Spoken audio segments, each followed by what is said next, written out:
Sensational save by Ethan Laughlin.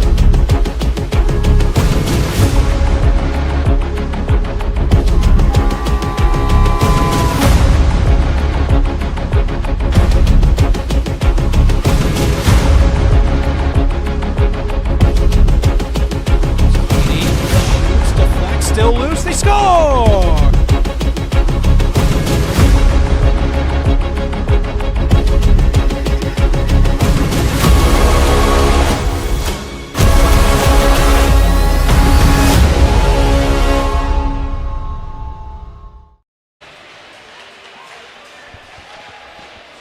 Good afternoon and welcome to the Edge in Bensonville for an Elite Eight matchup, the quarterfinals of the AHAI Illinois State Tournament, where tonight the number 2 Loyola Academy Ramblers take on the number 7 seed York Dukes. Rudy Hodgson alongside Chris Dubiel down at ice level. It's none other than our guy Dylan Ward. We have ourselves the third of 4 just exciting matchups, Chris. And right here, let's kick it off with the York Dukes. What do you got to say about this team in green? Well, this is a York team that really pushed New Trier Green in the first round of the SHL playoffs.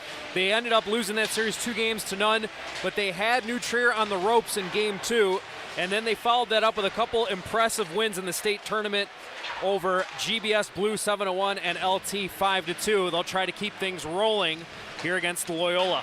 This is one of those games where you just never really know. A number 2 seed, Loyola, an absolute heavyweight, but when their offense is rolling, they are very tough to stop. Definitely. Let's now throw things down to ice level. It's Dylan Ward with the head coach of the York Dukes in just a moment as we quickly just preview this Loyola team. Loyola led by none other than Charlie Bain. He is just an offensive juggernaut. And now, at ice level, we toss things over to Dylan Ward. Thanks, guys. Coach, right around a year ago today, you guys defeated Loyola Gold 2-0 to get a chance to play at the United Center in the Final Four. Now you've got them right here at the Edge in the Elite Eight. What's your game plan coming in? Yeah, it's been a great experience. We got 6 seniors that were along for that ride last year, so we're really leaning on their leadership to kind of work with the younger guys. All those JV guys watched it all unfold here and saw the crowd and see what it's all about. So right now it's all about managing emotions. Both games are for us. All 4 teams had highs and lows, so riding those highs and don't let those lows get too low and stick to our game plan. We've had a lot of good week of practices, so just sticking to that. A 7-1 win over GBS Blue and a 5-2 win over Lyons Township to get here. Unlike the SHL playoffs, these are one and done, no best 2 out of 3 series. How does that change your preparation coming in? Yeah, I think just a sense of urgency here. That's definitely what practice unfolded today, over the last week was compete, compete, compete. There's no second chances. Don't let this be our last Friday practice, which was Friday's message. So this compete level's got to be high, emotions got to be even keel, and we got to be dogs out there. Okay, thanks for doing this. Good luck. Yeah, thanks, Dylan. Guys, back to you. Thank you, Dylan. Now we turn the attention to the number 2 seed, the Ramblers. We touched on Charlie Bain, absolute dynamite, especially on the offensive end. And the thing is, he's only getting started. He is going to be a player to watch. So when you look at this Loyola team, what sticks out to you, Chris? So obviously they've got some high-end scoring. Charlie Bain, you mentioned, had a huge SHL season, 52 points in 30 regular season games. But I think what you also have to talk about with Loyola is their ability to play strong defense. They allowed only 14 shots on goal in the first 2 state playoff games. That's a period worth of shots that they only allowed in a couple of games in their wins over Bennett and OPRF. They've got some world-class defense at the high school level you've got guys like Sight, you've got Steele, you've got Matt Klein. That is just a very, very steady defensive unit. And then the freshman goaltender, Charlie Trapp, has been lights out for them this season as well. So you got to stop Loyola, but you got to figure out a way to get through the defense as well. Talk about a 4-save shutout against OPRF, right? Unbelievable. That's a game of keep away.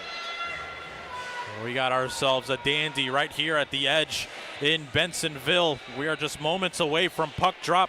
Both of these teams obviously perfect in the tournament, hoping that third win punches their ticket to the Final Four. That'll be later this week. And guys, I want to take a second to shout out the huge crew of York High School students, big student section easily the best student section we've had in any of the games so far today. They are out in bunches here for this Sunday afternoon matinee game, the third of four quarterfinals brought to you here on the SHL Network. It is the Loyola Ramblers and the York Dukes coming right up. A beautiful uniform matchup. These two teams certainly know how to dress, and they're hoping they know how to play, as they are 3 periods away and potentially more from punching their ticket. Of course, the state semifinals would take place on Friday, March 8th. That'll be at 8:40. The winner of this game would go on to play the winner of the 4th game that will be coming up after this. So it'll be an exciting one to follow here in Bensenville. Officials giving each other all the credit. The netminders getting a couple more love taps and words of affirmation. Chris, playoff hockey, there's nothing like it. This is the best time of the year. Illinois high school state playoffs. It's win or go home, single elimination all the way through. And we're down to 6 teams. We've got one semifinal matchup set, and that's going to be St. Viator and New Trier. And now it's time to determine whether it's going to be Loyola or York, and then later on GBS and St. Ignatius.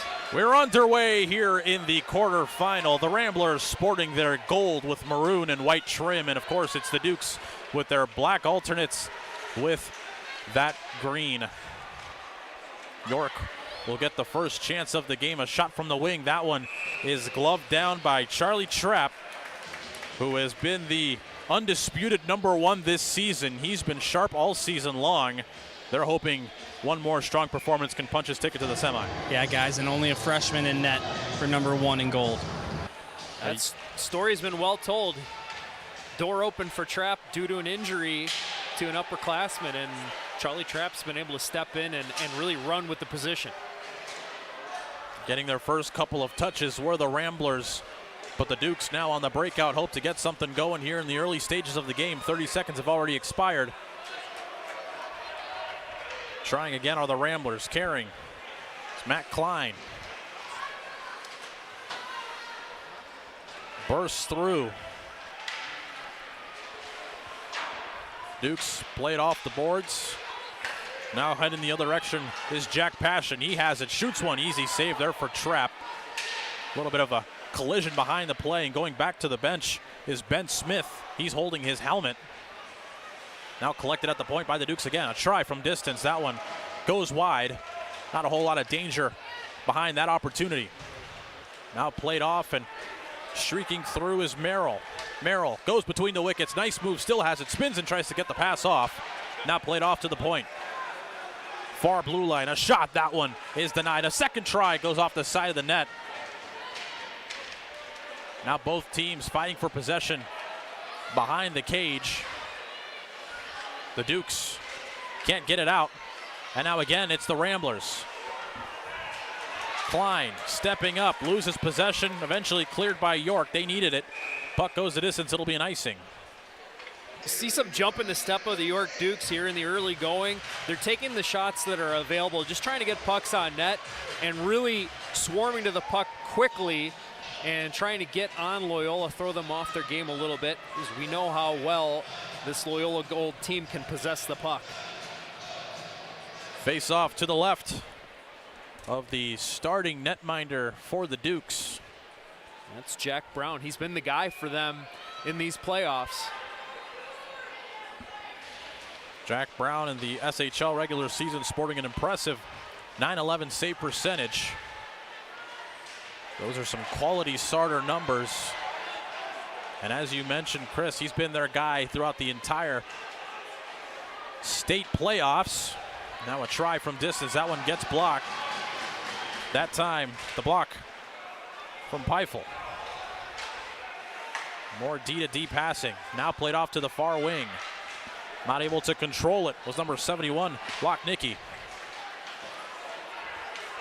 Bain stepping up, loses a puck. Now played out to the neutral zone. Nice move. And again, it's a streaking pass that finds Bain. He tries to change the angle. Nice move. The toe drag wasn't able to get the shot off. Properly defended by the Dukes. Yeah, it was a nice play by Nicky Sanfilippo coming down to deny that play. Helping out from the forward position. Now Caring taking the puck for a lap. He lost it, has to dish it off to Saipi. Almost turned over and outplayed into York territory. A lively environment here at the edge in Bensenville. Almost a turnover, but nobody was there in the slot. So the Dukes, crisis averted there after a little bit of a miscue, and dumping it deep is Rosa, and that one is gloved down by Trapp. You're going to see that a lot from Frank Rosa. It doesn't look like much, but when the defenseman can break the puck out of the zone himself, that takes a lot of pressure off of the rest of the team. And Frank Rosa, he just picked up the puck from behind his own net, skated at the center, and flipped it down the ice. He's going to be active all game long. Two-way defenseman, he can really skate, he can create offensively and defend. That's number 12 in black for York. Could be numbers here for the Ramblers. Nice back check. And it stymies the offense for Loyola after a rushing attempt from Dwyer was stymied. And now temporarily controlled there by the Dukes. Collected behind the net by Perino. Puck is cleared into the neutral zone. Both teams, rightfully so, feeling one another out, as that's kind of what you come to expect from playoff hockey. Unless you're very familiar, it isn't always guns a-blazing, but Loyola still looking for that opener. Yeah, you don't want to make the first mistake, because in a game like this, sometimes it can come down to one mistake. Smith gets the outlet pass. Temporarily with possession was Camposano. Gammy will dump it deep into Rambler territory, and the Ramblers on the breakout couldn't connect. Properly dumped right back into their possession in their own zone. As you mentioned, sometimes it does come down to that first mistake, and you know, the first goal in a playoff game, momentum so important, especially early on. I mean, we just saw it in the previous game. The first goal is really what set the tempo, Chris, and we'll see how the rest of the game follows here. It's huge. I don't know the exact statistic, but scoring first heavily tilts the game in your favor. Of course, down at ice level is Dylan Ward. Dylan, I mean, the energy down there at ice level has to be electric. These two teams certainly want it as we get an offsides. Yeah, standing on the York bench right now. Everyone's skating at top speed and screaming, yelling at each other, trying to motivate each other and all that. I mean, York, it seems like they're pretty confident that they might be able to do something here. York, of course, they beat GBS Blue and Lions to get to this point. Certainly their toughest matchup. By the way, York, when they score first, 10-3-4. Loyola, when they score first, 19-2. That's in the SHL regular season. Both teams good at defending leads once they get out to them, based on those numbers. All too familiar territory for the Ramblers when they score first. One of those teams that are very comfortable playing with the lead because they've played with it for so long and for such prolonged amount of time. So the first goal, vital for both of these teams. We got an offside, so the faceoff will come out to neutral ice. Loyola's a team that if they do get out in front, they won't, well, I say if, like they don't get out to leads frequently, they do. But when they do get out to leads, they play smart, they don't get sloppy, they don't get lazy. They will be content to kind of sit on a lead for a bit. So you definitely don't want to fall down 1-2-0 early and then allow Loyola to just lock things down. Absolutely. They are good at that. As you mentioned, defensively sound in the open. Another try here for the Ramblers. A nice move by Merrill was cut off, and now behind the net. Centering chance was searching for Long, but it was deflected en route. Again, behind the net, looking for an option is Merrill. Merrill spins, has to settle for a pass to Messina. Messina over to the point. Another try here for the Ramblers. Shot. That one might have been touched by the netminder Brown. But either way, steered into the near corner. Backdoor play, and not able to control the pass was Merrill. That was a nice look there by Messina going cross ice. Messina, centering chance, no good. Now in the high slot, backdoor play, another try. Great save made by Brown. So Jack Brown, very fundamentally sound, makes two dandies there to keep Loyola off the ice, and a stick is thrown. Noah tripping is called. Another try from distance gets blocked by his own man. Messina looking, sharp angle try from behind the goal line. Goes off the side of the net, and now the puck is at the point. Another try, deflected, great save made. Another try, that one does not find the net. Two good looks for the Ramblers, and the ice is starting to tilt. Another try, save, rebound! Might have not made its way to the net. Another try, goes off a skate, and the Dukes get a much needed clearance. The Ramblers, full momentum. That first point shot from Chris Sipes skipped in on net, and Brown, sliding side to side, was able to get in front of it and thwart that chance. A couple of really dangerous redirects coming from long shots by Loyola. Another try here for Loyola. They enter the zone. That try is wide. Now York desperately looking to tilt the ice back in their favor. That one will go out of play, so a face-off to come at center ice. If not, the dot right in front of the away bench. Yeah, it looks like we'll just have it just outside the York zone as that thing got deflected into the York bench. And we're about halfway through this opening period. Still got a lot of jump from the Dukes. It's hard to sustain coming out flying and keeping that energy going for an entire game, but impressive so far with the jump that they're playing with. Here comes the Dukes, looking for a jump of their own. That try is wide. The shot coming from DeZillo. And now a 2-on-2 the other way for the Ramblers. Centering chance. Good that one stick there. Gets properly defended. Now the puck goes in the other direction. Sorry to cut you off there, partner. No worries, Rudy. Gavin Brown just really patient. Was able to make the poke, didn't reach too much, and what looked like a threat was nothing. A turnover right in front of backhanded try. Great save made by Brown. That one nearly the opener. Another try, flutters in, that one wide of the cage. Another centering chance. Save might have got off the toe. Liam Finnegan couldn't put it into the back of the net. The Dukes control it here in the near wing. Again, it's Finnegan spinning and keeping the puck in the offensive zone. Now the Dukes off to the races. Cleared out of their own zone. Dumped into the near corner, where the Ramblers will collect and try to get the breakout going again. That pass was tipped.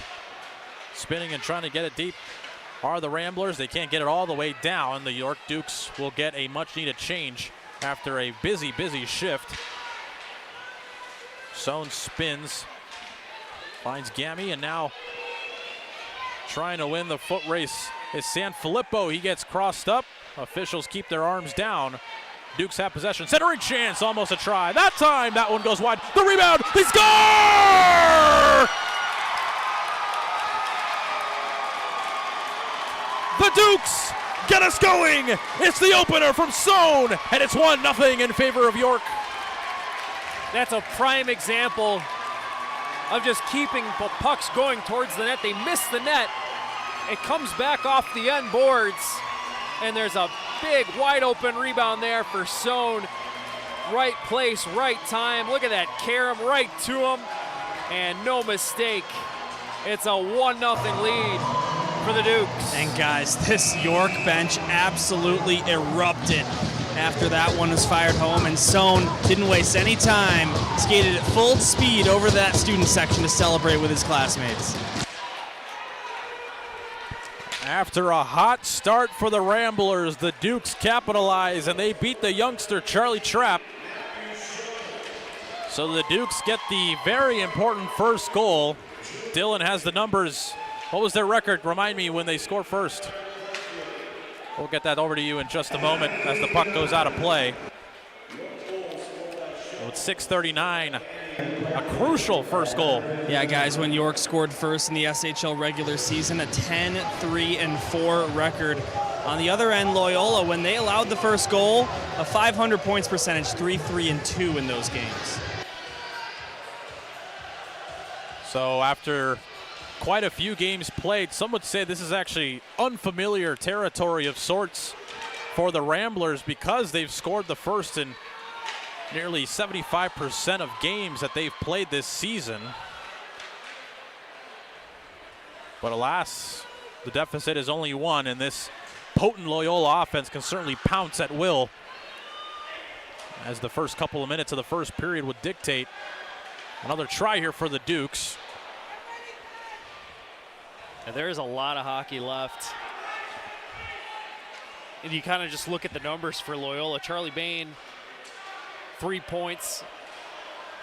Liam Finnegan with an turnover in assist. front. Oh, it goes off the side. Sorry to cut you off there, partner of the action. Problem. Very heavy. I always say, you didn't cut him off, the game did. Right you are. Dylan Ward, of course, the voice of GBS, contributing down at ice level. Puck almost turned over, and the Dukes somehow survived that onslaught as Loyola quickly searching for the equalizer. 5:21 left here in the first period. A lot of space to work with. The shot is blocked. Matt Klein was looking for the equalizer. Another try. Great save made by Brown, who falls to his right but falls with the puck with him. That was a really nice save, Rudy. I got a good view of it from my end. That puck was just being whipped around by the gold sweaters, and he sort of just absorbed it. May have not looked like it was as impressive as it was. I'm sure the behind the net cam is going to give you guys a good view of that. Oh yeah, he did a nice job keeping square to that puck. Little push off to his right. Was able to hang with it. Point I was trying to make a little bit earlier, though, is this Loyola playoff scoring has been really scattered around, and they have the talent on the team where any one guy can kind of take over offensively. Lately, it's been Peter Lochnicki. He's leading them with 3 goals here in the state playoffs so far. Messina's got 3 as well. Then you got to worry about Baker and Bain on top of them. Especially when you look at some of the top teams in the SHL, it's all about depth. And here comes a look here for Loyola. A try and a good strong save with the stick of Jack Brown. And the York Dukes will clear. That one will go down the length of the ice, and it doesn't go deep enough. Icing will not be called, but the long pass gets tipped. Well, they're going to call this one icing. Wow. It certainly looked like it did go off the stick of one of the Ramblers, but they'll say that it didn't, so. Yeah, they had Gavin Orzechowski on the near side at the red line, and he must have missed it as that puck was turned up the boards to get it down. We're going to have a face-off to the right of Charlie Trapp. For the youngster Charlie Trapp, what a moment this has to be. His freshman season starting in the Elite Eight. He's been the guy all season long, a living example of opportunity. Oh boy, how about that? That was a risky play there by Jack Brown, but he trusted his angles, as Wes Anderson would say, and that'll be an icing. So the face-off comes 200 feet to our left. That is trusting your angles right there. He just kind of gave it up. And yeah, no doubt about it. He's got a better look at it from the crease than we do up here. Another shot from the point goes off a body, and a nice glove save from Trapp. It might have gone off of one of the Duke skates. Yeah, I'm not sure that puck would have gone on net, but sometimes you just got to reach up and pluck that puck away and slow things down, because you don't want that thing to land on top of the net or get stuck in behind the goal, and that allows the opposing team to create another chance. Messina gets the worst of that exchange. The Dukes now trying to get a break out of their own. They'll have to settle for a puck going deep into the Rambler zone. And the Ramblers, with Sipe carrying possession, will enter Duke territory. He has it. Takes a spin, didn't like the look, dishes it off. Messina shoots one, not a whole lot behind it. And it actually splits the opening of the Zamboni entrance and goes out of play. Yeah, you're not going to see that very often. One thing I wanted to talk about, guys, is we're in the Elite Eight, and these are the first set of games of the state playoffs at the Edge Ice Arena. And a lot of past seasons, they would start with the Sweet 16 at the Edge, which gives the teams kind of an opportunity to feel out the rink, the ice, the boards, all of that. So for Loyola and York, I mean, look, they play Fenwick in the regular season. They play home games here, but they haven't had a recent game here at the Edge under their belt. 3:04 left in the first period.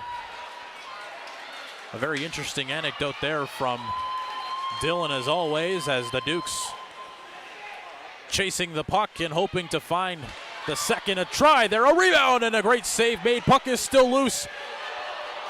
What chaos in front of the cage, but the Dukes can't capitalize after a strong forecheck. And now a try from the point. That one denied off the try from Gammy. And now, with a lot of space to work with, is a shot. That one gets blocked. Might have gone off the helmet of one of the Ramblers. And now the puck goes the other way. Charlie Bain has it. Always dangerous. Settles for a pass, but not able to control was Lochnicki. Bain trying to stick it down. He has a C on his chest, but the puck goes the other way. The Dukes. That try goes off a stick. A little bit of a collision. Officials, again, keep their arms down and let the boys play. Nobody there to collect that pass. Now Loyola off to the races again. 2-on-4. They have to dump it deep. Goes over the glove of Brown. Puck goes the distance. That'll be an icing. That one will go all the way down. As we get another look here on that opportunity from Trapp that he gloved down. It just was deflected, and Trapp with a very strong first period. Yeah, that's a huge save. We just got to look at that replay. In tight, a couple of opportunities there for York, trying to extend their lead, but Trapp seals that near side of the net off. Duke's clear. $1:30 left here in the first period of play. Obviously your score 1-0 in favor of York. Loyola, a heavyweight, hoping to make their way back to the United Center. A very fruitful season for them. They've been dynamite all year long. No surprise that they're the number 2 seed. Yeah, kind of hard to believe, guys, that Loyola hasn't been to the state championship since 2019, predating COVID by almost a year. And then in that game, they lost 2-0 to Nutria Green.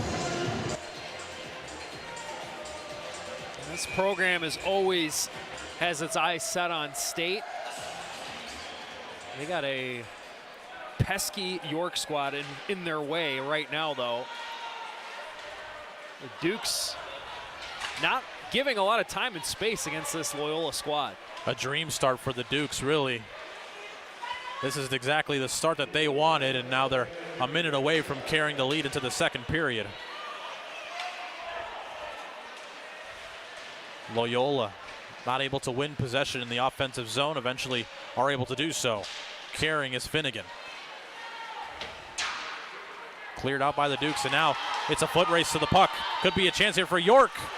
Not able to win. The foot race was Hughes. And now carrying again is Sipe. Enters in, cuts to the forehand. Great save made by Brown, who stands his ground. It's a nice coast-to-coast rush there by Chris Sipe.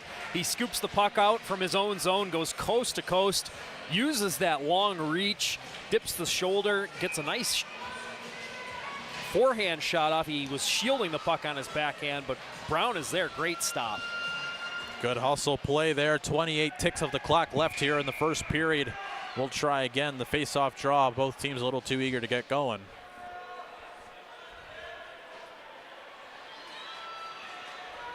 It'll be Messina taking the draw. He'll actually have to switch with Merrill, so Merrill takes it, loses it, but that try from Long almost finds the back of the net, goes off the side instead. Yeah, DJ Long trying to catch him, maybe a little bit of sleep there off the draw, but potential 3-on-2 if they can hurry. Centering chance, he gets tripped up. That's a textbook trip. And it'll be Loyola going to the box. Guys, I know it's not going to be the ruling, but I'd like to see a penalty shot in those types of situations. I mean, the York guy that was taken down, if he wasn't and that puck went tape to tape, he was going to score into an open net. It's just going to be a power play instead. That's where you get into the little finer details of that rule, because you know what, Dylan, I'm actually going to agree with you. It could have very easily been a penalty shot, but that is kind of the lay of the law. What do you think, Chris? yeah, it's not a true breakaway. I see the point that it's being made, but usually a penalty shot, you're not recreating that play with a penalty shot, which is kind of what the spirit of that rule is. Whether it was a penalty shot or not, it'll be a power play, and 7 seconds have already expired. 8 if they round up. After 17 minutes of play, it is 1-0 in favor of the number 7 seed York Dukes as they head into the second period, up by 1 against the number 2 Loyola Academy Ramblers. We will be right back. When we come back, the second period of action here at the Edge in Bensonville. The AHAI Illinois State Tournament brought to you by the SHL Network.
Welcome back to the Edge in Bensonville after 17 minutes of play. 1-0 in favor of the York Dukes. Really quickly, a big thank you to the Offensive Zone Pro Shop. Sponsors the play of the game throughout the SHL quarterfinals. Celebrating 13 seasons serving Chicago area hockey families. Find us at either of our locations inside the Glenview Community Ice Center and inside American Heartland Ice Arena. We offer skate sharpening by an experienced technician, gear sanitizing with our patented system. We sell sticks, skates, protective gear, and high-quality customized team apparel. To learn more, visit us at offensivezone.net or call us at 847-904-7141. At Offensive Zone, our goal is your goals. Very nice of the two teams to wait for that read to be over, for the action to resume, and right on cue. A golden opportunity for the Dukes as they look for number 2, and it is squeezed by Charlie Trapp. Yeah, the boys gave you a 1990s hockey-style board scrum so you could get through that ad read. How about it? I was looking up and the puck wasn't moving. Yeah, Rudy, right before we went to break, you were talking about the seeds here. Loyola being the number 2 seed, York being the number 7 seed. Loyola was involved in this matchup last season, but it was flipped. Loyola was the 7 seed, and they upset the number 2 seed, Glenbrook South, 2-1. So, 7 seed is making waves. Shot, score! That looked like it was tipped. A seeing eye shot gets redirected, and it finds the back of the net. It's 2-0 Dukes.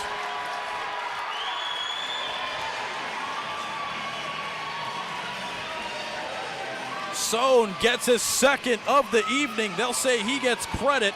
He leads the line. We're going to get a better look at it here, partner. Oh, that hit the defenseman.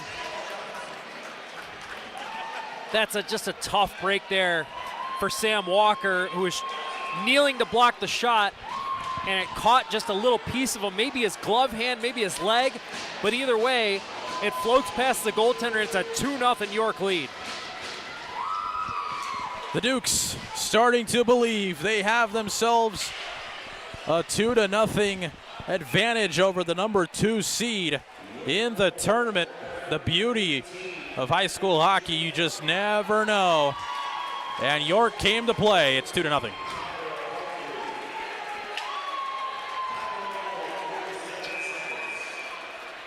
Less than a minute in. That is the start that they wanted. And you look at the two benches, it's clear that York is the team inspired. A lot to play for today. Second assist of the game there for Tyler Peifel. He's assisted on both of the Sohn goals.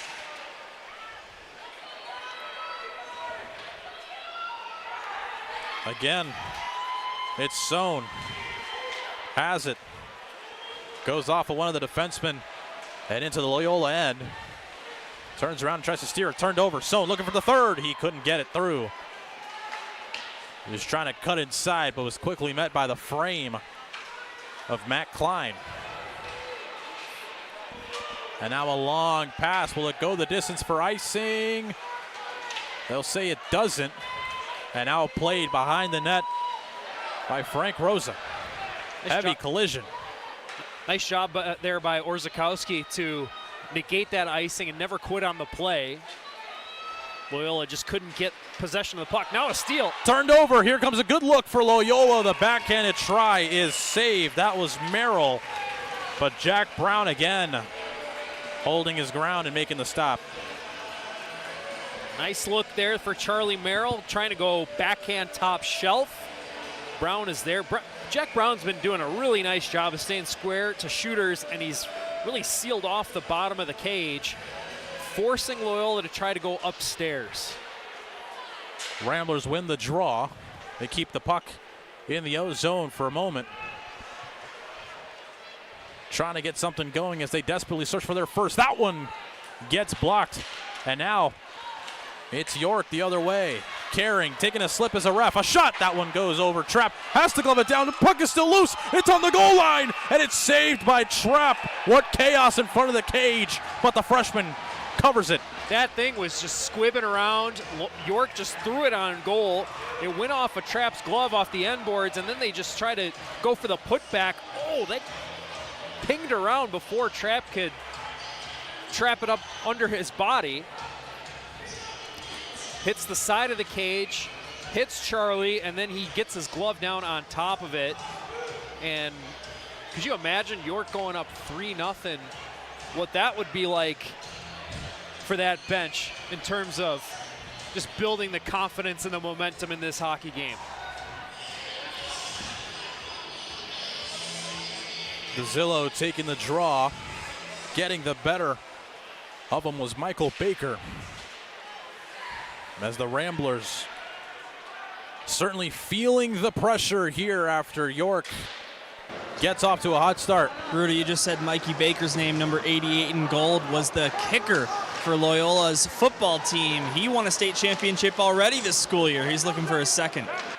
Talk about a successful year on and off the field, on and off the ice as well. We'll see if he can get that elusive hockey championship. Nobody does it better than Dylan Ward. Breaks it down and knows the storylines. That's why we keep him around. Key card still works for Dylan. Centering chance, power move, and it is squeezed by Jack Brown. Hey, listen, I post the final score of every SHL league game. Believe me, whether I want it or not, I know a lot about this league and these teams. Dylan Ward always plugged in. Love to see it. Safe to say he is locked in for sure. And of course, the team that he covers, we will see in the fourth match, and he will be on the call for that one. As I'm sure everyone at home is getting a little tired of my voice, I'm sure. Their third game of the morning/afternoon. Loyola wins the draw. With possession is Gleason.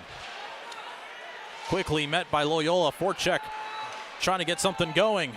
They get the puck back. Now played off to the point. That try is blocked. That's one thing this Dukes team is doing really well. It's getting in front of tries and not giving Loyola any space to work with.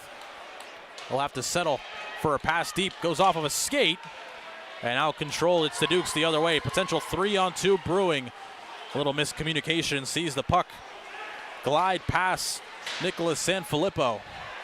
He has the puck though. Met by Finnegan. Puck is still loose. Nobody able to win possession. A little bit of a cross check, but the officials think there wasn't enough to make a call. And now carrying is William Steele. Steele has it in the near corner. Still controlling, makes a nice move, has it behind the net from Gretzky's office. Centering chance, still loose in front. Another try, and now finally squeezed. Loyola thinks they've put it in, but no signal from the refs. Just some gold jerseys celebrating, but it looks like Brown's got it all along. Brown must have heard goal because he instantly put his hand up, indicating that he had it. A better look here on the replay. Yeah, that puck did not go in. I think what Loyola might have seen is maybe the tail of Jack Brown's black jersey kind of flapped over the goal line, but that puck never went across the line. He had it in his blocker. I've heard knobs of sticks being mistaken for pucks, never a jersey. 2-on-1 the other way. Here come the Dukes looking for the third. Centering chance. A little aggressive was Trapp. Another look. Nice little kick pass attempt. Ooh, Heavy collision right in front of the cage as the momentum stays with the Dukes. And now it's the captain leading up, trying to carry through. It's Sipe trying to slice his way in, but is quickly met by the Dukes. Good defensive play. A lot of physicality here, guys. Centering chance. Another look. That one just goes over the crossbar. Sipe trying to use the boards to find a streaking offenseman. It was Messina. And now another look here for the guys in black. Beautiful move. They score! Oh, it's a beauty. It's a trifecta of goals. And the Dukes make it 3 on the Ramblers. What a play by Drew Gami. Pulling that to the backhand and tucking it around the goaltender. You're going to see the replay right here. What an individual effort to get around the defense, around the leg pad. What a move by Drew Gami, as you said. What a move coming from a defenseman. Drew Gami, number 2 in black, wears Duncan Keith's number 2, familiar around here in Chicago, one of the better defensemen on this team, showing some offensive ability right there. And we've got a timeout here called by Loyola, rightfully so. That's a goal and an assist for Drew. Drew Gami had the primary assist on the first goal of the game, and then you just saw it, just an incredible individual effort to walk in and score that goal. And we're looking at Loyola having to slow things down with a timeout here about 5 minutes into this second period, staring at a 3-0 deficit. Guys, look, Loyola does not lose very often, but one of their losses this season came against these York Dukes in overtime, 4-3, early on in the season. Loyola took the next 2, the Dukes looking to even up the full season series, and out of all the games these two have played against each other, this one clearly the most important. Right you are, Dylan, as right now they are going toe-to-toe in the ring with an absolute heavyweight, and they are giving it to the number 2 seed as the youngster Charlie Trapp taking a deep breath and hoping he can calm his nerves. He is a freshman. This is a big stage for the young man. You guys have seen it. Yeah, guys, and look, he is a freshman. There's 4 Loyola hockey teams. They've got Varsity 1, Varsity 2, JV 1, JV 2. We talked about why he finds his way onto the varsity team, and so this is his first season as a Loyola Rambler playing hockey. You gotta think this is one of the biggest crowds he's ever played in front of, and I'm not sure if you're the head coach of Loyola, maybe just a goalie change to get the freshman. Charlie Trapp's been so good all season, as we've talked about, but there's a lot of pressure for a 15-year-old in net. We will see how the rest of the game shakes out. Another look here for the Dukes. They're not done yet. Another try. That one goes over the crossbar. And right now it's all for York. Nice pass into the far corner. Puck played out to the point. Another try from distance, goes off a blade and into the near corner. And now stripped away. And it's Loyola going in the other direction. They're hoping that timeout can help settle the nerves for this Rambler team, who are coming off a heartbreaking loss just a couple days ago. And, right now the morale might be going from bad to worse. Yeah, Dylan brought up the possibility of a goalie change, and not so much it being on the goaltender, but this Loyola squad just doesn't look as sharp as they normally do. All the jump is coming from the York side. Very quickly, we want to thank our sponsors. You just saw them on the screen. Without them, none of this would be possible.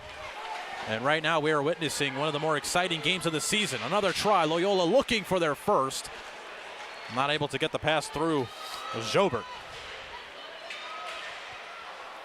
Puck stays in play. Centering chance, a good look for Loyola. That one steered away by Brown. That was Cole Jobert in the slot. Really good look there for him. Puck played to the point, and now played deep. Finnegan lays the body. Puck goes to the opposite end, however, and it is not cleared. Goes out of play, so the faceoff will come back to Duke territory. Guys, we were talking a little bit about the next game, Glenbrook South versus St. Ignatius. Right behind the Loyola net, I see Jim Philbin and Jim Philbin Jr. are the coaching staff of Glenbrook South. And guys, right in front of your area, Spencer Montgomery in his suit and tie, getting ready to coach his St. Ignatius team. Those two coaches scouting who they could potentially be playing depending on the outcome of their game. A try from distance. Brown makes a good stick save. Proper rebound control as well. Sanfilippo, foot race, gets tied up. Tries to lay the body, sticks a little high. And the officials didn't see enough there. Just an all-time jersey matchup here. Now turned her over, Sipe.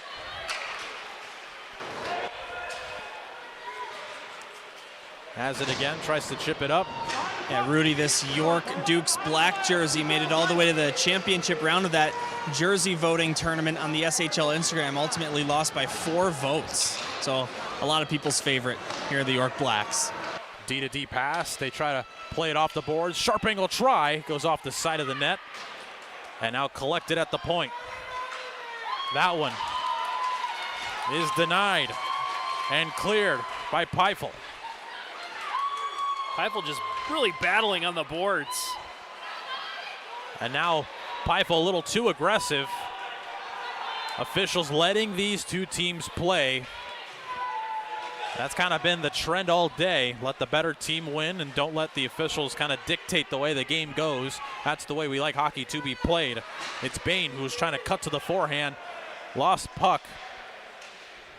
Now it's up in the air and it'll go out of play. Heads up to all the fans here. No protected netting like a lot of rinks.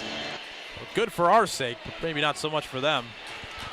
Unless one of them takes a souvenir home, and clearly not, as the puck goes right back onto the playing surface. 8:56 left here in the middle period. Just about halfway through regulation. A turn of events sees the Dukes with a 3-goal lead. A shot goes over. That was Charlie Bain. And now collected. Another try from a sharp angle. Easily denied by Brown and cleared by the Dukes. Now you're starting to see this Loyola team establish their style of play a little bit more, making that extra pass and hoping that they can wear them down. The next goal very important, as falling into his own bench was Finnegan after trying to lay a hit. Another foot race from Finnegan. He gets possession for his Rambler side, plays it off to the point. Didn't like the look, back to Finnegan. Centering chance. A good look here. Bain whips on the try. Another try, save. Rebound. Another try. Rings off the post. Oh, it's a miraculous save. They rebound, scores! Great saves. But it doesn't matter in the end. Charlie Bain gets the much-needed opener for the Ramblers. And the deficit is just 2. I don't know how many saves that Brown made on that series of shots, but it was unbelievable how many tries it took Loyola to finally get it, and they get it with a bit of persistence. The captain, Charlie Bain. Chris, I'm looking at the live game sheet right now. I just saw Loyola's shots go from 17 to 18 to 19 to 20 to 21. So that is 3 saves and a goal out. 2-on-1, almost getting the second for the Ramblers.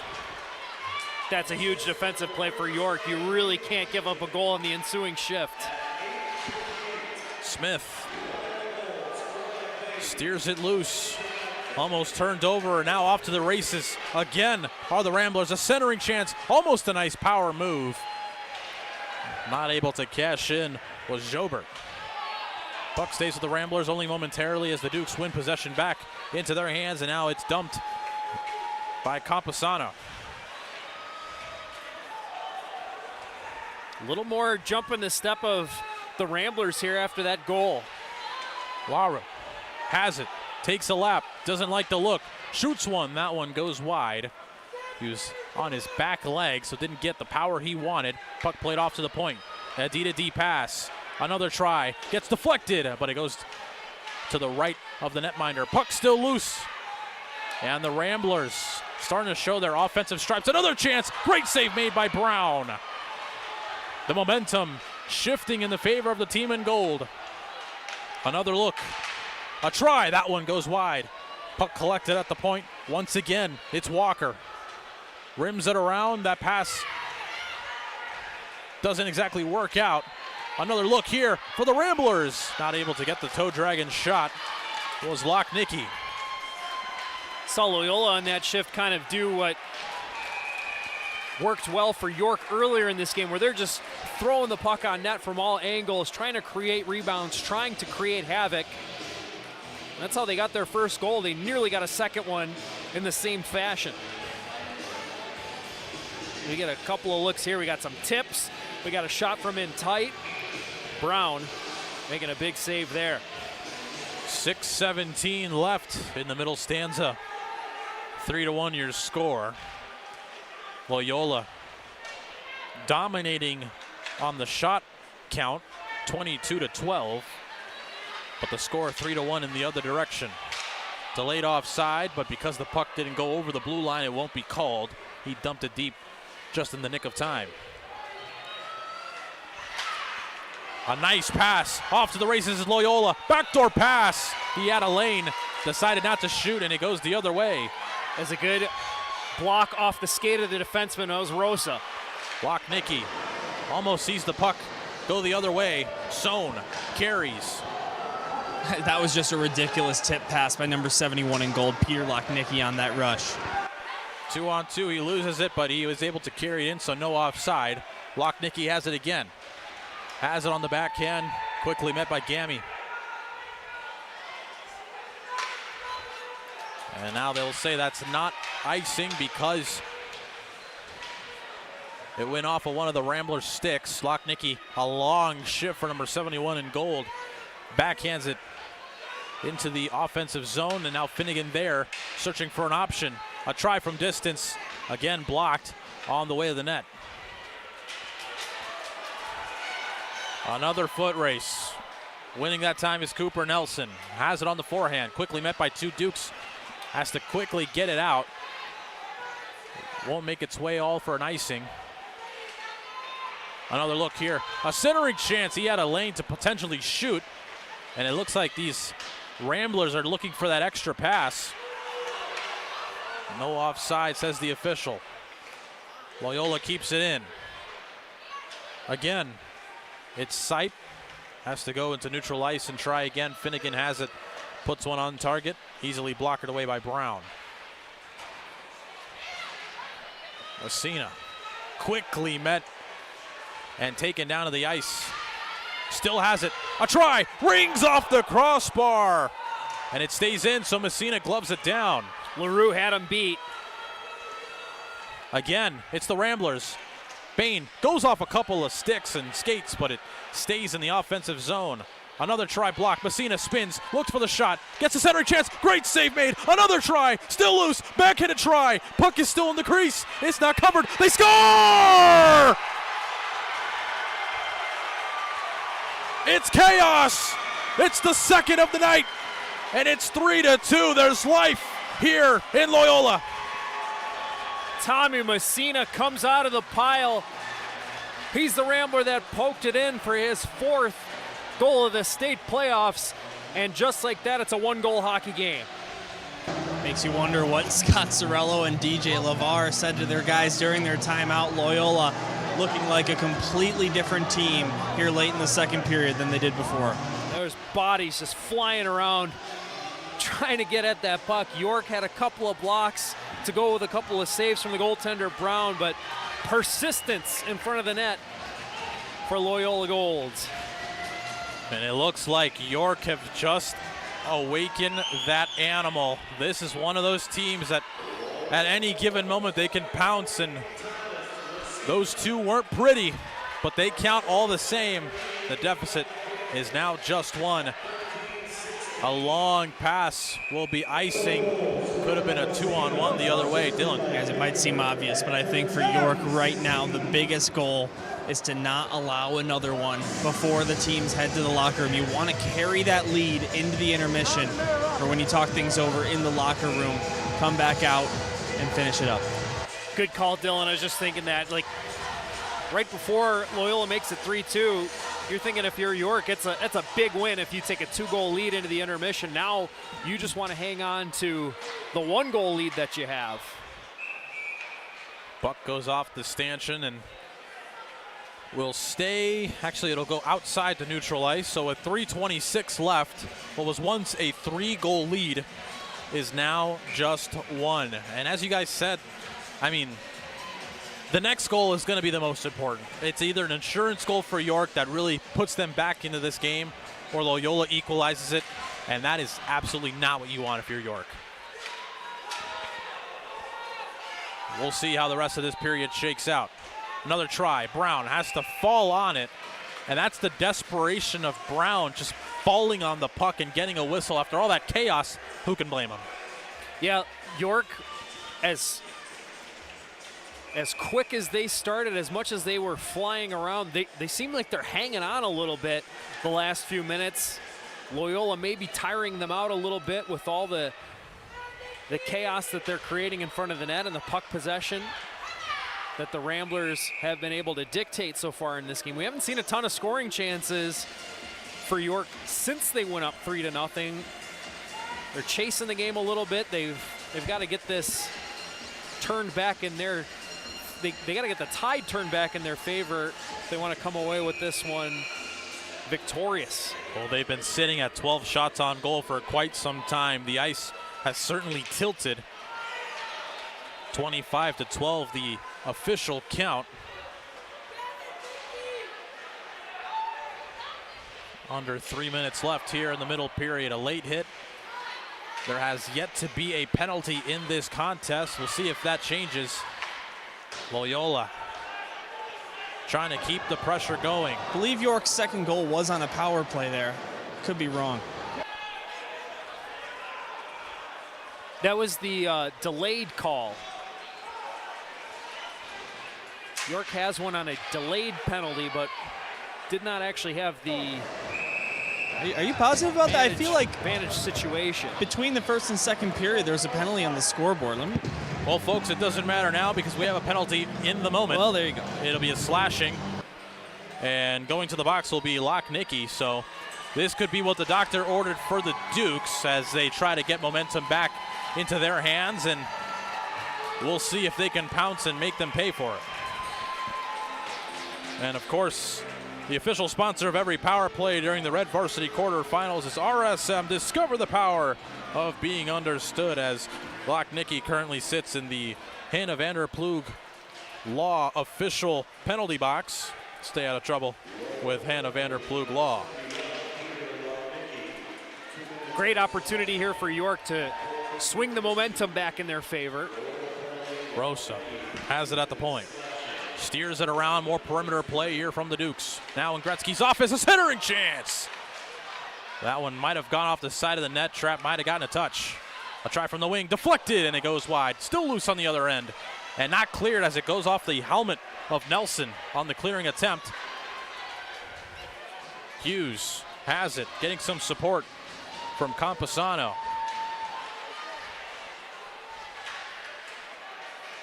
Hughes. Camposano again. Almost finding a streaking Bain. Was Loyola. They get the much needed clearance.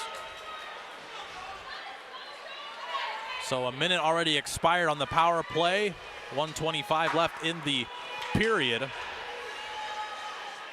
Another clearance. Actually, it stays in. Keeping it in was Rosa. And now another clearance. This is a very tired Rambler penalty kill. But they're going to just sit tight and wait for the action to come to them. 30 seconds remain on the man advantage. Officially in the final minute of play in the second period. Sanfilippo sees the puck go past him, and again it's cleared. It'll be Brown to slow things down behind the net. So after what was a very promising maybe first 20 seconds on the power play, it's been all Ramblers. They've just been dominating, really controlling that blue line. Yeah, York had a couple of good looks early on. We're going to try and get another good scoring opportunity here as the penalty expires. Puck goes to the neutral zone. Controlled by Gammy. Finds Son, he has 2 today. Gets the worst of that collision.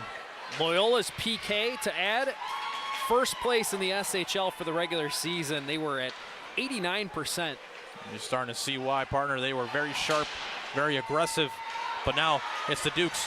1 second left. They don't get the shot off. So after 34 minutes of play and 2 periods down, it is 3-2 in favor of the number 7 seed. After 2 periods of play, this has been a very, very exciting one. Both teams with a lot of prime opportunities, but second period, all Ramblers. Yeah, York, they get out to the 3-goal lead, and they look like they're in the driver's seat. Loyola takes the timeout, and it took them a couple of shifts, but following that timeout, they started to build more and more momentum, throw pucks on net, create havoc in front of the crease, make Brown scramble a little bit, and out of those net mouth scrambles, they were able to get a couple of goals, and all of a sudden it's a 1-goal hockey game heading into the final period. So big push from York early, big response from Loyola in the latter part of that second period, and this game is as good as up for grabs going into this third period. Should be an excellent finish. So after 2 periods of play, 3-2 your score in favor of the York Dukes. But Loyola knocking on the door, trying to get right back into this game. When we come back, the third period of play here in the AHAI Illinois State Tournament's quarterfinals out of the Edge in Bensenville. Stick around, folks. We got ourselves a good one.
Hello, everybody. Welcome back to the Edge in Bensonville for the quarterfinal of the AHAI Illinois State Tournament.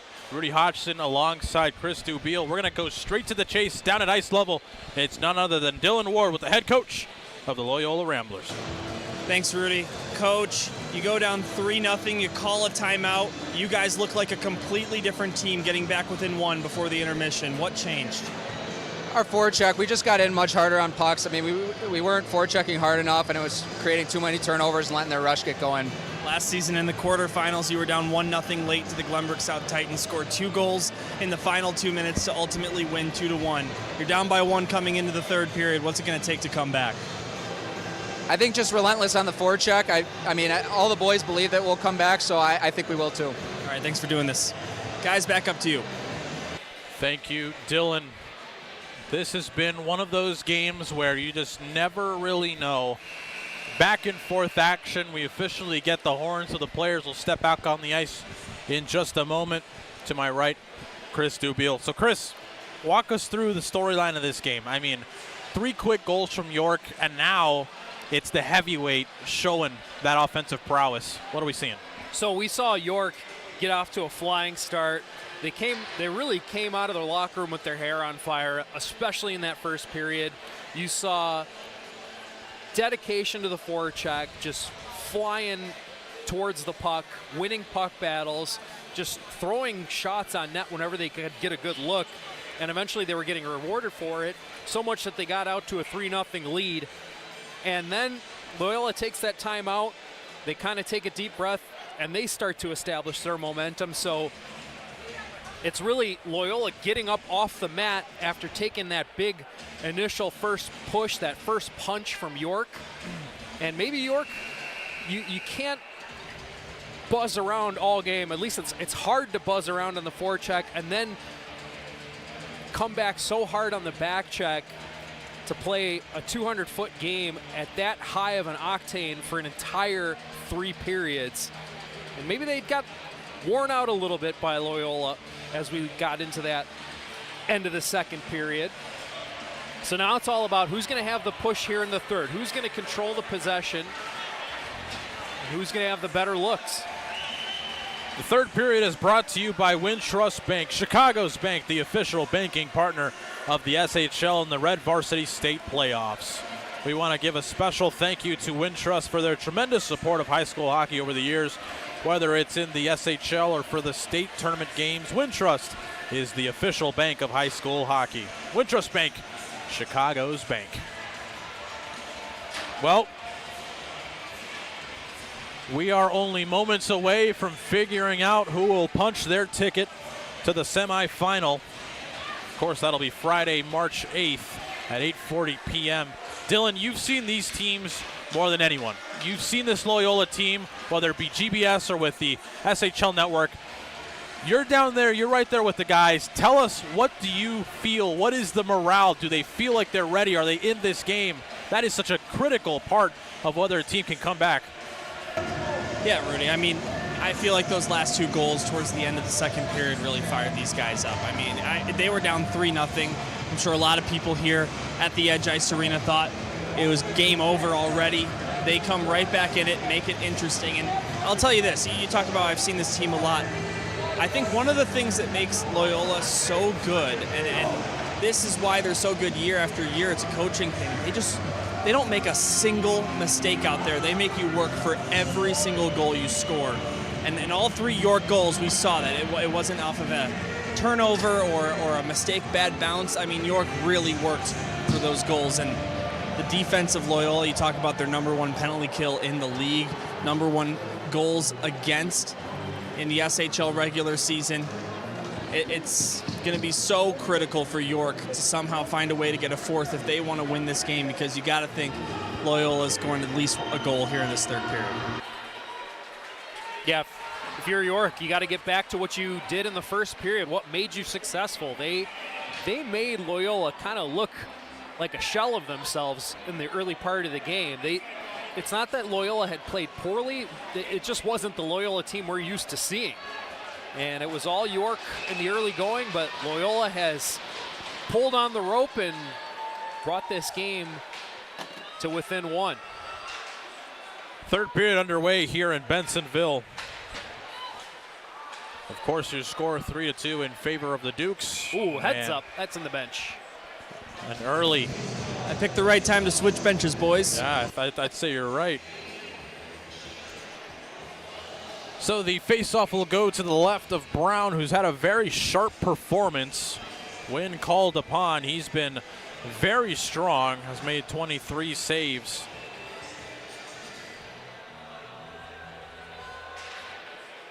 They'll need him to make the next one.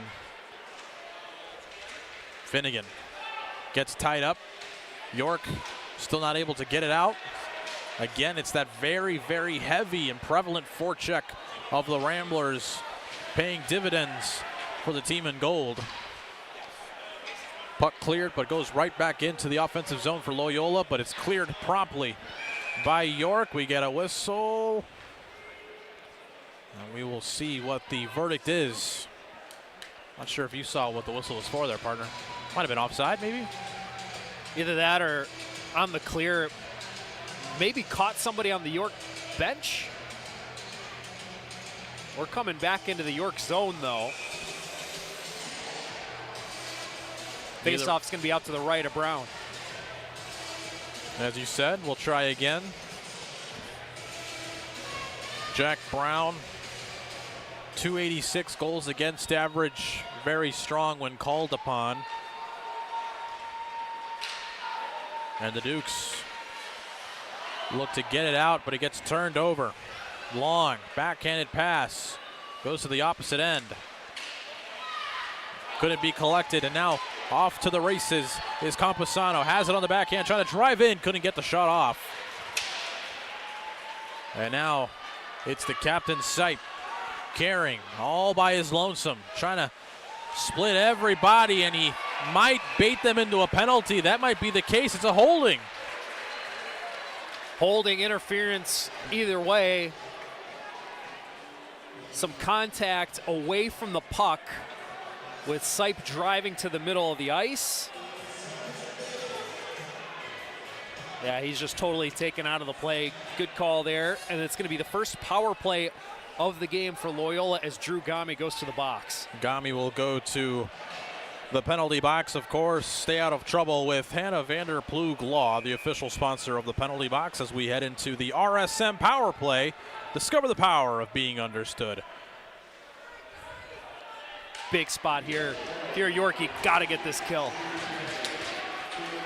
They will start on the right track, get a much needed clearance, and they actually win the foot race to the puck, and a couple of precious seconds being killed. Loyola, it's Bain. Has to settle for a pass, another clearance. It'll be played by the freshman Trapp. Gut check time for the Ramblers, who very much need this equalizer, but the momentum in their favor with the power play. Now collected at the point. D-to-D pass. Thought about a shot. Decided not to do it. Does it now. That one goes off a body. Another try. Backdoor play. It's Bain. Bain back up to the point. It's Klein.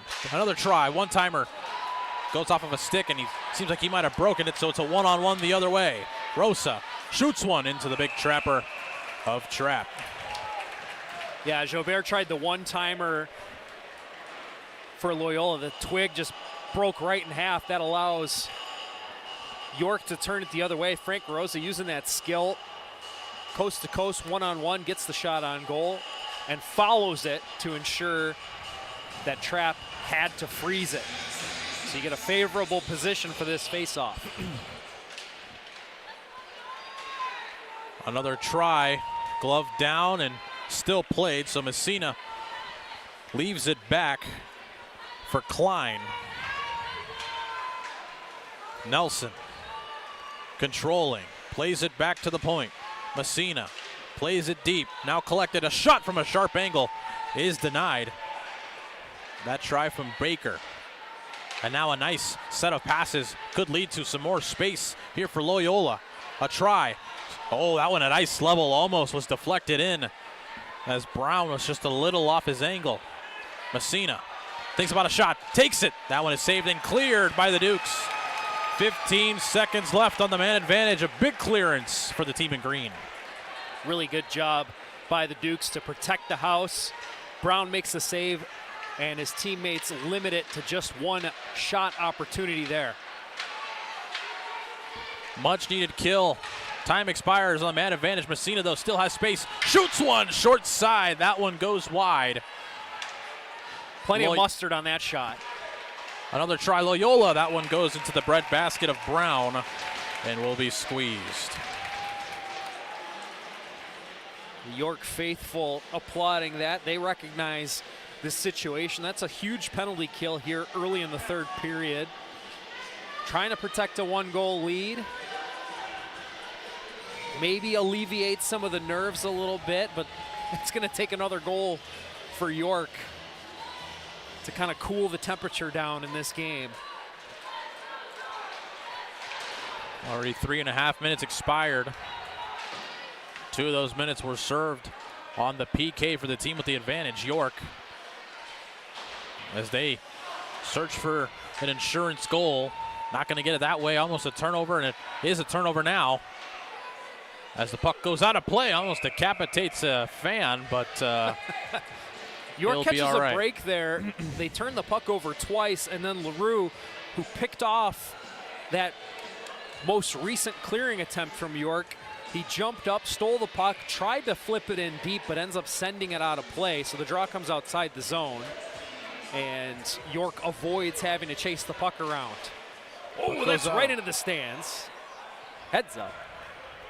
Guys, I thought I was in danger here on the bench. You guys got to keep a head up. That was not too far away from you. Yeah, about 3 rows ahead of us. But the fans on their toes. Not a clean catch, but off the hands. Losing his stick is Lochnicki on the dump in. York trying to find their way past neutral ice, but they are just being held down by this Loyola team who are knocking on the doorstep of that equalizing goal. Now at the point was the captain, Sipe, who eventually is able to find Gable. Another try from the point. That one easily saved by Brown. Sipe shoots one, blocked as well. York gets a clearance, and they finally are able to get it into their offensive zone. And it's the man with a pair of goals, Matthew Sohn, with the forecheck, and the Dukes once again a little bit on cruise control as they get the puck in deep and chew off a little bit more precious time here in the third and final period. Lochnicki takes a tumble. Couldn't get the pass off. Torzakowski. It's a difficult balance that you have to navigate in the third period of a tight game. You don't want to play too safe, but you don't want to take too many chances either, especially when you're protecting a one-goal lead. As for Loyola, you don't want to make mistakes on your end either, but they're going to be pushing for a tying goal. So they might be playing a little bit more aggressively than the Dukes would be. Icing is the call. Puck goes 200 feet to our left. Right now, it's got to be one of those feelings for Loyola where they just want to get it over with. They want to get that equalizing goal as soon as possible because they know the deeper we get into crunch time, the more difficult it's going to be. You can sense the tension as they win the draw and try to get something going. They might have a lane entering the zone with speed. Not able to get a shot. Another try. Save. Rebound. Oh, it's a great save made by Brown. Kicks out the left pad and preserves the 1-goal lead. Holy cow, guys. I'm jealous you get to look at that goalie cam right now. I'm on the far bench. That was an unbelievable stop. Torzakowski had 2 whacks at it. And we get to look at it in slow-mo. And how about Jack Brown just keeping the leg pad sealed to the ice? He has been so good down low. strong on those leg pads. Loyola wins the draw. Puck played at the point. That one goes wide. Now at the far point, again, it's Loyola trying to get something going. Golden opportunity. Didn't lead to the equalizer. Now just under 11 minutes. Sharp angle try. That one gets blockered and then covered by Brown, who's been sharp here in the third period, and they needed him to be. Yeah, quick wrister here right inside the dot by Charlie Bain. He fouls his shot, tries to get a little whack for a rebound, but in that situation, you really need your goaltender to soak up that puck, not allow a rebound, and that's exactly what Brown did. Cena looking for an option. Finnegan gets a touch. Puck rimmed around Finnegan again. Played off to the point. Through a lot of bodies, that one gets blocked.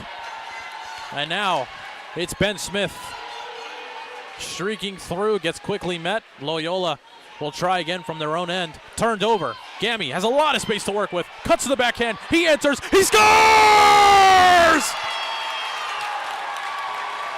Gammy makes it 2. And insurance has been given to the Dukes. It's 4-2. I mean, what can you say about Drew Gami? Second of the game, second highlight reel type of goal from the defenseman. Waits, makes the move, cuts in and snipe. Absolute beauty of a goal, and it's a 2-goal hockey game again. You guys, some miscellaneous items being thrown onto the glass by the York fans. A couple AHAI officials come out here to sort it all out. No hat trick, but that's the third point of the night for Drew Gami. And Chris, you talk about another highlight reel goal for number 2 in black. And again, I said this when he scored his first goal. That's a defenseman out there making that really nice type of forward type of play to score a goal. I mean, it's not going to be unassisted, but it might as well be. No doubt about it. That's now his team-leading 6th point of the Red Division State Playoffs. Came into this game with a goal and 2 assists through the first 2. Add to that a pair of goals and an assist. So you got a nice 3-3 on the board through 3 games for number 2 in black, Drew Gami. What a play. Well, gents, that was a special, special moment. What a shot. What a move from the young defenseman. Doubles that lead. And with 10-18, the door starting to close on the state championship hopes of the number 2 seed. Could we see our first upset of the quarterfinals? Well, still plenty of hockey left. We saw this Loyola team turn the tide in a hurry in the second period. We'll see if they've got another pushback in them. Another shot, deflected, save, rebound, thought about it. Was trying to steer it. Well, potentially a Michigan attempt there. And that was Charlie Merrill too. He's scored a Michigan this season. That one gloved down, but it goes to neutral ice, so everybody will have to check up and try again. The Dukes have it in their own zone. They're gonna sit pretty and wait for something they like to come into fruition as more time starts to bleed away from the clock. Puck takes a hop, goes back into York territory. A very gritty York team, almost turning it over. A let's go Dukes chance starting to break out. This York team starting to believe that they can turn some heads, and right now they've turned plenty as they have a 2-goal lead. Centering chance. That time collected by Jobert. Yeah, that York fan section a little clenched up a few minutes ago, but save made by Brown. A nice glove save made. Guys, you just talked about how there's a lot of hockey left to be played. I talked about it in my interview with Scott Sorello, head coach of Loyola. Last season, Loyola in this round in the Elite Eight were down 1-0 late in the game, and they scored 2 goals 17 seconds apart, 2013 Chicago Blackhawks style, to tie it and take the lead. They ended up winning by that score. 2-1. So don't count anyone out of this game just yet. Under 9 minutes left to be played. Now collected at the point, it's Nelson. D-to-D pass. Sipe thought about a shot, might have whiffed. Still has it on the backhand. Sipe takes a spin, fights off a defenseman, and now it's turned over. And now it's a long, streaking try. Trapp has to come out. He squeezes. And we have an arm up from one of the officials. We'll see if something is coming back. Smart play there by Trapp to just aggressively come out, cover that puck, not allow anybody to get a whack at it. He had 4 players converging on that puck, and the goaltender just thought, I'm going to take it myself. Smart play. Still 5-on-5. Officials decided there wasn't enough to be called. Almost turned over right in front of the net. Long pass finds Bain. Bain on a one-on-one. Beautiful move. Has it. Walking in to the backhand. And that one, well defended by the Dukes, as one of the most dangerous players in the SHL stymied on that half breakaway. Might have been the poke check from Brown on that. Another try. Sipe shoots one. That one gets blocked. Chipping in, trying to get the puck was Nelson, but it gets deflected and it goes out of play. It'll stay in York territory. Take another look. I'm not sure if it's the defenseman. We'll get a look here. Brown with the aggressive stick. I think the defenseman might have tied up Bain just slightly there. He got the shot away. It just was not very clean. Second line out here for the Ramblers. 8:13 left in regulation. Crunch time has officially started for the Ramblers as they need a pair to get back into this game. Controlled and now played off to the point. Lochnicki spins, tries to fight off a pair, loses that battle, was outnumbered, and now puck the other way, dumped down the length of the ice. And it's William Steele who will have to carry it out. Nice long pass, finds Lochnicki. He enters the zone, tries to cut to the backhand. He gets tied up. Nice defensive there from Meyer. You see the energy and the desperation are coming back here for York. This is what we saw from them earlier in the game, and it's coming back. York trying to preserve that 2-goal lead and keep it where it is. He had a wide open man right in front of the cage, but the puck couldn't find him. And now it's Merrill. Merrill enters the zone. Shot was blocked. Merrill has it again. Another look here for Loyola, centering feed, trying to get the shot off. Long was there, but he couldn't find the back of the net. He whiffed on the try. That puck was rolling a little bit. He had to settle it before he could try to shoot it, and just never could get a clean shot away. Yeah, it just comes up on edge as he was trying to catch the pass. A reminder to everybody, coming up, we'll have the PW Jet Hard Working Player of the Game. Chris will present that for us.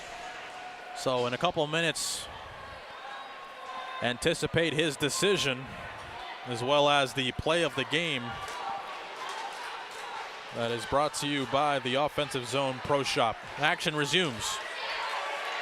Big collision. Will that be a penalty? It will be. Loyola will go to the box. Interference is the call. And the morale at an all-time low on the bench. They look deflated. Dylan, what are you seeing down there? Yeah, guys, after that penalty, obviously, you know, they are feeling a little bit deflated. I wouldn't say 100%, though. A big reaction when Charlie Bain had that really nice set of moves, just wasn't able to finish it. That's kind of the last time I've seen this bench really burst up with any kind of energy, and now they've got a big penalty kill. We talk about their penalty kill best in the SHL regular season. Their biggest penalty kill of the season right now. Well, you could tell by the volume. You could tell by the volume of our man down at ice level, Dylan Ward, what bench he is on. I wouldn't, you know, these guys can hear what I said on the broadcast later, not now. 145. Walker's in there for interference.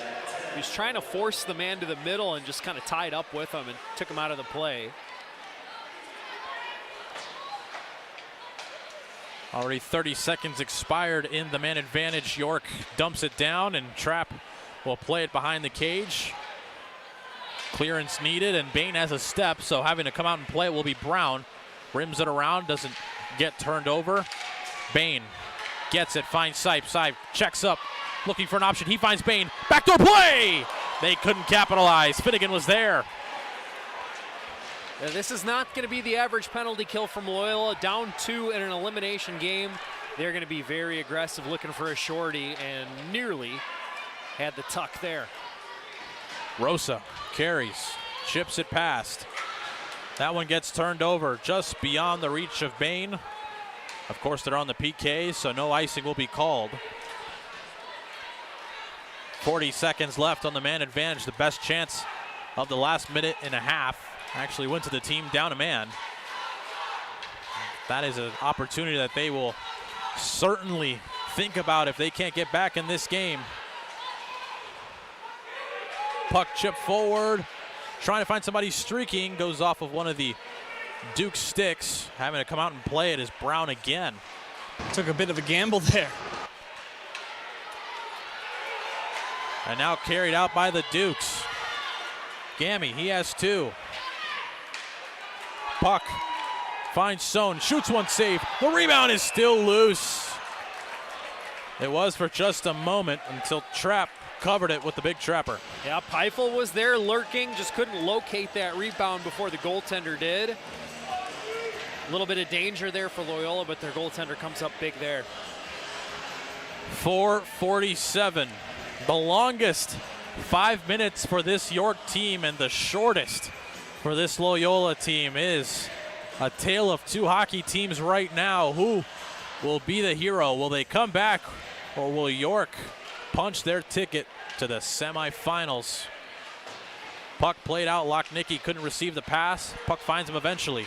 Lochnicki shoots one. That one gloved down. Heavy hit afterwards. Lochnicki is down. He is holding that left knee of his. We hope he's okay. Able to get off on his own. In a little bit of pain, but a good sign that he's able to get to the bench on his own.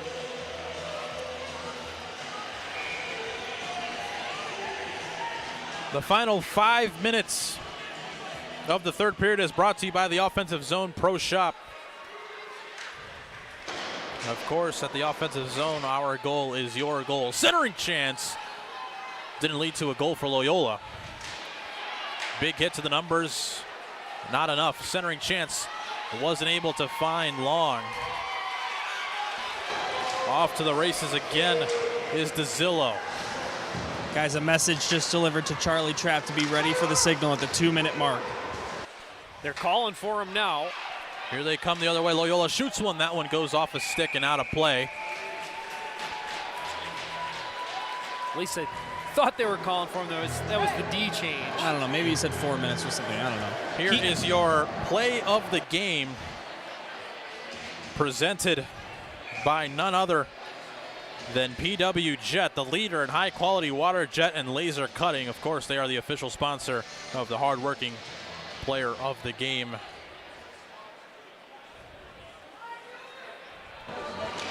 Now, guys, keep in mind as we get deep into the end of the third period here, Loyola's already burned their timeout. A try from distance gets blocked. Good observation by Dylan, who gives us the rundown on what it's like to be down at ice level with the Ramblers. 3.5 minutes approaching here in Bensonville, and they trail by 2. The number 2 seed in the tournament, very close to being upset by number 7.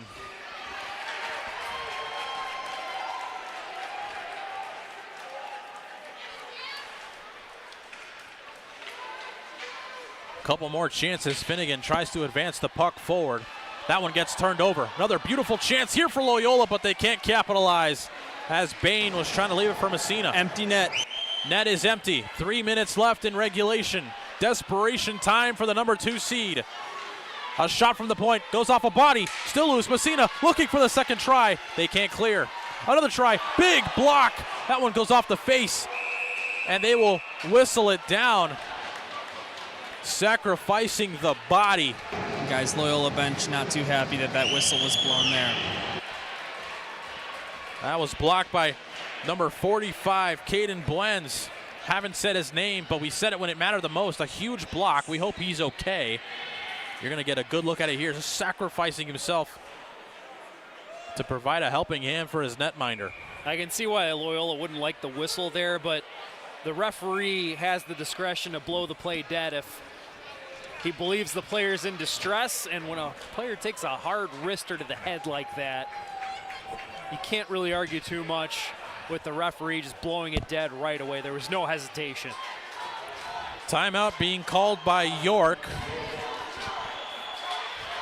A Cinderella story continuing here in Bensenville. They're being heavily outshot 37-16. It's been a great performance from Jack Brown. They are 2:56 away from making it to the AHAI Final Four. That'll be here on Friday. And the winner of that game will go to the bright lights of the United Center, the home venue of the Chicago Blackhawks. Chris, it doesn't get much better than this. High stakes, high moments. We'll see how this game concludes. Yeah, we saw York get out to the early lead. Loyola looked like they were going to tie the game all at once in a span of 5 minutes, just dominating the end of the second period. And now it's York hanging on again to that 2-goal lead. And they're 2:56 away from going back to the Final Four. Now that could have been a very interesting timeout being called, because now you rest the top dogs for this Loyola team. They come back out there with a full head of steam, top unit out. We'll see if they can strike early. Net still empty, so 6-on-5 is being played right here. I think if you're Matt Boeing, you're fine taking that chance. You want your guys rested and ready to go. So they put that into the bench. So we'll try again. Maybe 3 or 4 some odd seconds were killed. Each tick of the clock, very, very important.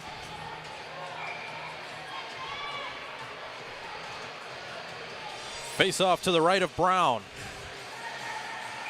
Loyola just a little too eager, and York very loud. Finnegan loses the draw. They'll get a much needed clearance. Is it on target? Will it find the back of the net? They score! It's Frank Rosa. From distance, the dagger. Rosa might have just punched the ticket to the Final Four for the York Dukes. And that's another defenseman on the board for the Dukes. Joins his buddy Drew Gammy. What a hockey game we've witnessed today. What a result for the York Dukes. We still got 2:44 left, but at least the York fans are in celebration mode. This team came out flying, and they are moments away from flying right into the next round. Trapp returns to the net. Loyola, 2:29 from seeing their season come to an abrupt end. Dylan, this is not what the folks were expecting, but that's the beauty of Illinois high school hockey. You simply never know in a one-game winner-take-all. Yeah, listen, we just talked about how they dropped the SHL final to New Trier. I'm sure a lot of these guys are bummed about that, but thinking in the back of their mind, hey, at least we got state, and if you blink in the Illinois State Championship tournament, you're in for a real surprise. 2:25. Another look here for Loyola. They enter the zone. That one is blocked as well. That's kind of been the difference. Players sacrificing the body. The 2 goals that they got were ugly, gritty goals. This Loyola team shows that York hasn't given them much. Another opportunity. Loyola not able to get anything going. Backdoor play almost resulted in a third. A shot goes off a lot of bodies, and it goes out. Trapp stays in the net. Now under 2 minutes left in the third period. Puck controlled by the Ramblers. Dumped down the length of the ice, but it'll be on target, so Trapp will have to play it, no icing.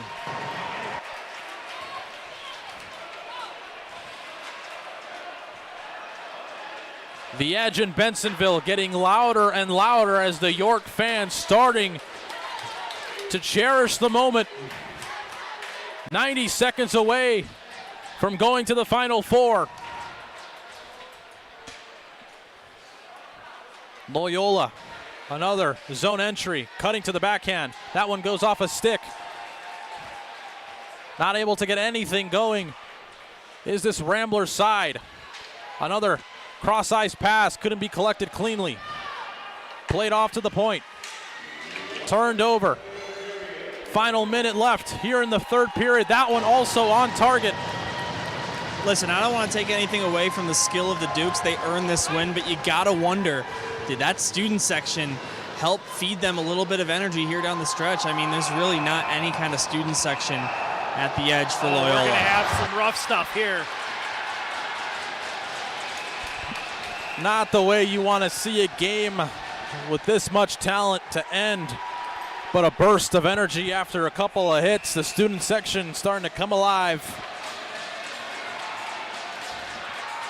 If you're York here, you just got to keep it in check a little bit. Just get out of this game. Don't get anybody suspended. I don't think that's going to happen, as just had a few players exchange cross checks, so the refs will go ahead and issue the penalties.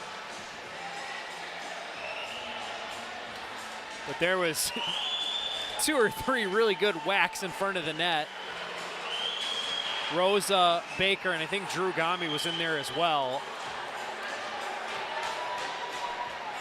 In front of the York net. Refs will talk it over.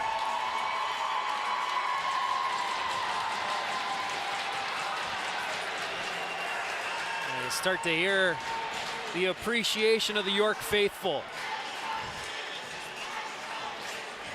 A Let's Go Dukes chant has taken over here at the edge in Bensenville. And guys, as these York students fans start to file out of here, a lot of them are banging on the glass right here by the Loyola bench. These players are professional, though. They are not looking back. They're unfazed by the noise, but students having a little bit of fun after this big upset.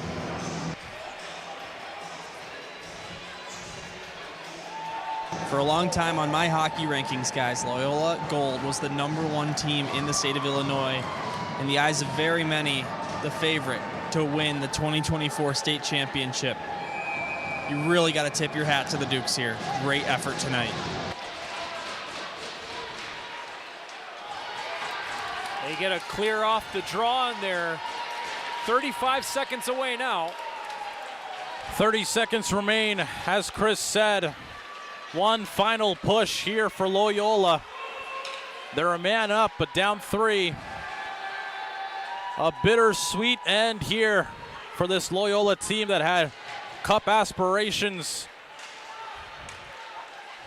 They will not go to the United Center. Instead, it's the team in black and green who upset one of the best teams in Illinois. York holds true to their name, and they duke out a victory in the quarterfinals. They knock out a heavyweight, and we will see them in the semifinals.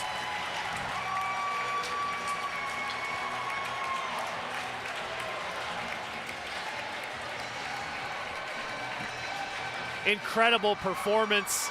The underdog York Dukes come in, and Coach Matt Boeing before the game told our Dylan Ward he needs his guys to be dogs today, and that's what they were. Determination all game long. Hard work, opportunistic plays, high skill when it mattered most, and some big saves from the goaltender all combined for a quarterfinal victory over the Loyola Ramblers. The leader in high quality water jet and laser cutting, the PW Jet Hard working player of the game, none other than Drew Gami, had a wonderful performance. That third goal was also good for the offensive zone pro shot play of the game. The handshake line, one of the best parts of playoff hockey, a tradition as old as time itself. A disappointing end to the year for the Ramblers. But the show continues for the Dukes. We will see them on Friday, March 8th, right here, 8:40 p.m. Central, as they will take on the winner of the next game. And guys, Sohn just grabbed the game puck at the end and threw it to one of his fellow classmates in the student section as a souvenir. In just a moment, we will have Dylan Ward, who you just heard from down at ice level, with our home run in pizza game MVP, Chicago's favorite tavern-style pizza since 1947. Now, down ice level, it's none other than Dylan Ward. Thanks, guys. Here with Drew Gammy. Drew, you scored 2 goals as a defenseman, 2 highlight reel goals, by the way. Walk me through those plays. I mean, first play, my coach told me if you have a chance, go and take it. That's what I've done all season. And I don't know, I guess it's instinct at this point. When you play this much, it's just comes instinctively. And the last one, same thing. I mean, I'm not thinking when I'm doing it, I'm just doing it. That's all I got. You guys have a towering section filled with your classmates wearing white, cheering you on all game long. How do you think they helped you guys with the win? I mean, it's amazing. When you have all your fans here, especially as underdogs, cheering you on, telling you got this the whole time, it lifts the whole team up. It's just amazing. But I love the York High School. I love the Dukes, baby.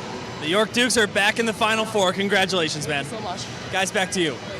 Thank you, Dylan. Your final score here from the Edge in Bensenville, 5-2 in favor of the number 7 York Dukes, who knock out a heavyweight number 2 Loyola Ramblers. On behalf of our entire crew, we'd like to thank our cameraman Joel Schneider and Matt Freeman, our technical assistant Gerard Boris, our technical director, none other than Jimmy the Wiz Olsen. Of course, down on the sideline was Dylan Ward. To my right, Chris Dubiel. I've been your guy, Rudy Hodgson.